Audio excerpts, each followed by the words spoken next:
malinis naman dun ah. Sa pinuntahan mo, malinis naman ang Eh, walang tissue.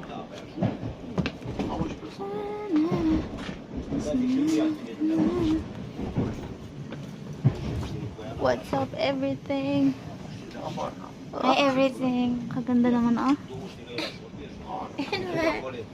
Hindi na bagay. Ano, saan yung punta niya?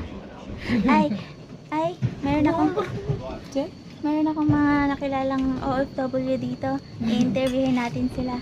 Hello. Ilang years na kayo dito? Ilang years na kayo dito? Ilang years na kayo, tita? Dapat yung salita ganun din ah. Kahapon lang. Wala pang araw. Ikaw po. Ano na siya? Ilang minutes? 3 decades?